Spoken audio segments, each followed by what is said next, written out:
Hi friends, welcome back to my channel. It is me, Alana.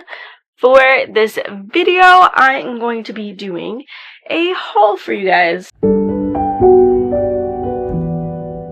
I haven't gone too crazy, but I have gone and bought a couple of books that have caught my eye, either because I knew they were releasing, or just when I happened to be in the bookstore for one reason or another.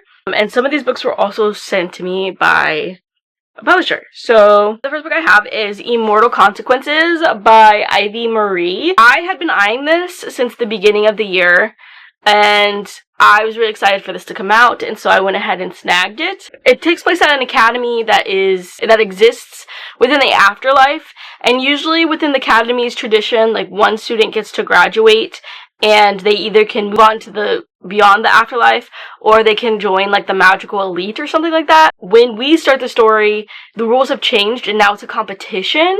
So I don't know much more about that. I haven't heard a lot about this since I bought it, but I'm intrigued and I'm willing to see what this is about because I love a good competition story.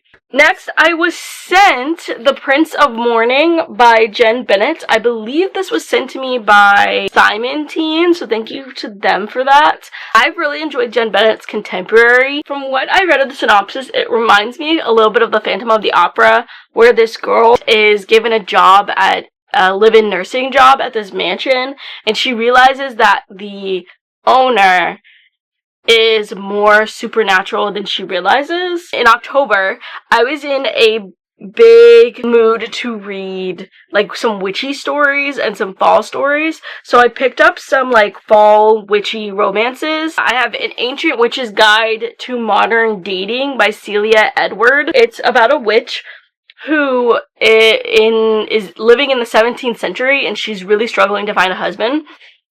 And so apparently there's some magical mishap and she ends up like 300 years in the future. And that's all I kind of want to know going in, and hopefully it'll be some funny yet sweet shenanigans. Next, I have My Funny Demon Valentine by Aurora Asher. I've heard really good things about these books. So it is about like a demon and his brothers decide to leave hell because they're tired of being like restrained. And so he wants to be a musician, and that's why he decides to leave. And then he meets like a violinist, and I guess like there's some thing with that. I heard really funny things about this, so I want to give it a try and see if I could like it too. Next, I have The Crescent Moon Tea Room by Stacy Savinsky. So I saw the companion book to this on Goodreads, and the synopsis sounded really interesting, and I decided I wanted to read the first one before I went and got the second one. It's about three sisters who own a tea room, and they are witches, or they at least have magical abilities, and so they're trying super hard to like stay together, but there's a family curse apparently that's supposed to like tear them apart, and so I think that the story is them trying to like fight against that. So I don't know, I heard good things though, so I'm willing to give it a chance and see how I feel. And then I have Left of Forever by Tara DeWitt. This is a second chance romance about a divorced couple who like obviously separate, and then like I guess years later they come back together of some sort. This cover really drew me in, and I was like, I need to know what's going on here. So next, I bought How to Become the Dark Lord and Die Trying by Django Wexler. So I had a coworker recommend this book to me. She said she was reading it and she was just loving it, and it was so funny. And so I've started it, and I've actually been really enjoying the journey in it. So it follows a girl who, for some odd reason, she's been transported to this fantasy world, and now she's stuck in this time loop. So originally her job that she realized was that she was supposed to go in and fight and defeat the Dark Lord, but she's died every time, and every time she dies, she respawns back in the same spot she started in. When you start the book, she's at life 237. And so she dies again. And so she decides that at life number 238, she is actually going to become the Dark Lord now, because she's tired of trying, she's tired of losing, she's tired of dying. So now her goal is to, if not beat them, join them and become the most powerful Dark Lord in the world. So That's what the story is. Again, so far so good. It's really funny. Next, this was a recent buy, but I got a subscription to the Alorial box, mostly because I saw the edition of this book that they had, and I really wanted it because it was pretty, because this author is amazing in my mind.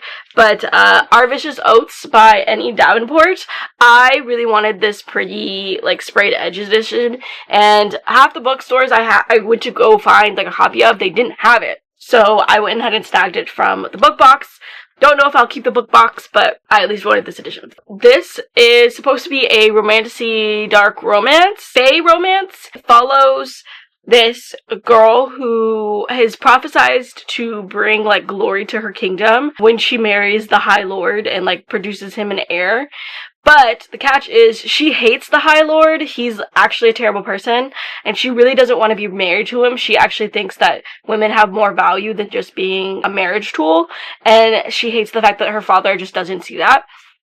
And so there is an enemy kingdom where the king there he wants revenge against the High Lord. At some point in the story, they team up in order to take down the High Lord so she can have her freedom and he can get his revenge. I've also started this. So far so good. Another recent book that I acquired was A Curious Mind of Magic by Mara Rutherford.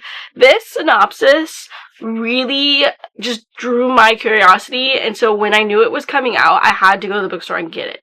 I don't do it too often where I go on release day or around release day and get new releases, but this was one of the ones that I was like, I need to find it. This is about two girls. One girl is trying to keep her father's curiosity shop from going out of business, and she meets this other girl who has a secret that whatever she touches turns into magic.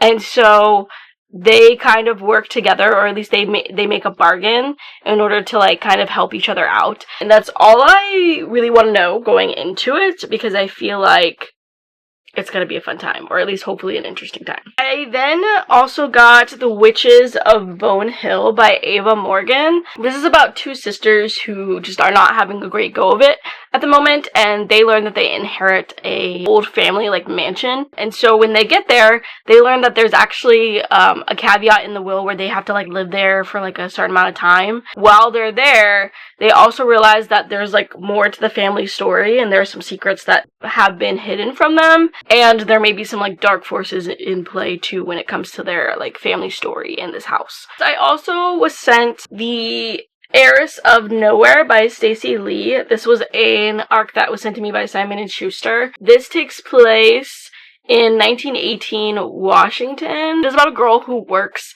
at this estate after she's kind of washed ashore out of nowhere. One day, her employer ends up dead, and she ends up becoming the inheritor of the estate.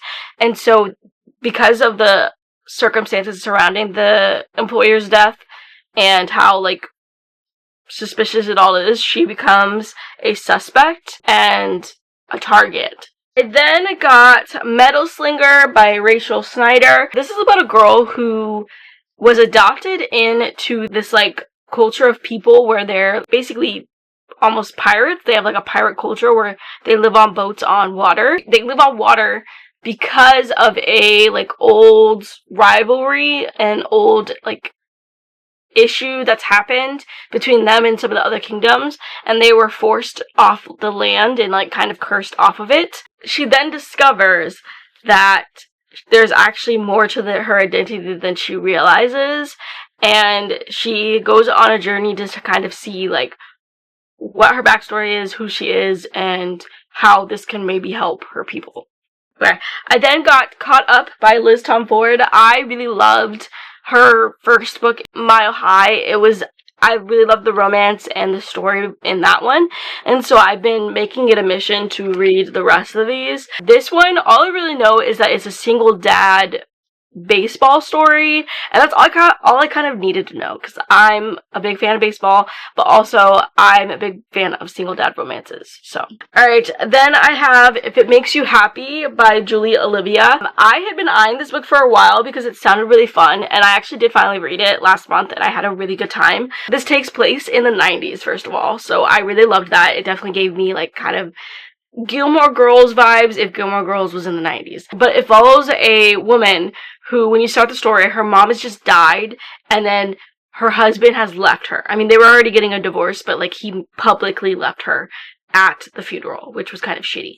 And so her mom owns this bed and breakfast, and she decides to move there to take care of it while her dad is with her sister, like basically recovering from his grief. And so there she meets her neighbor, who is a single dad of 2 girls, and she meets the rest of the town too. And so from there it's like this romance. Next I'm almost done. I Who Have Never Known Men by Jacqueline Hartman. I believe this was written by a Holocaust survivor, and that's why I picked it up, because, well, first, I love this cover, but I thought it was just a really, really interesting story. It's a speculative fiction, and it's about these women who live in a cage, and they have no recollection of how they got there. When one more girl joins in to their group, she's somehow the one that like gets them out of this. I'm just really intrigued to see how this goes. There's another translated fiction, and I have The Rainfall Market by Yu Yong Guang, and this follows a market. And so it kind of reminds me of Watermoon, where if you're going through something in life, you may receive a ticket to this market, and when you get there, you can choose like to change your life ultimately. I want to know like the least amount going in this, but I also just really love this cover. I think it's really beautiful. But again, trying more speculative fiction, trying out more translated works, so I'm really excited to check this out and hopefully enjoy it. And it's pretty small, so that helps too. Alright, and then my last 2 are special editions that I bought. I have already read these. I really wanted to get these because they were gonna fix my collection of the books overall. So the first book that I got was the special edition of People We Meet on Vacation by Emily Henry. I have all of her books in hardcover except for the first 2, because I believe when they were released, there weren't any hardcovers. They just went straight to paperback. And so now that she's blown up as an author, all of her books are now like released in hardcover first. So I really loved the special editions. So I got this one, and then I got the special edition of Beach Read, which is is my all-time favorite of hers. And so I really love the sprayed edges, but I wanted hardcovers to match.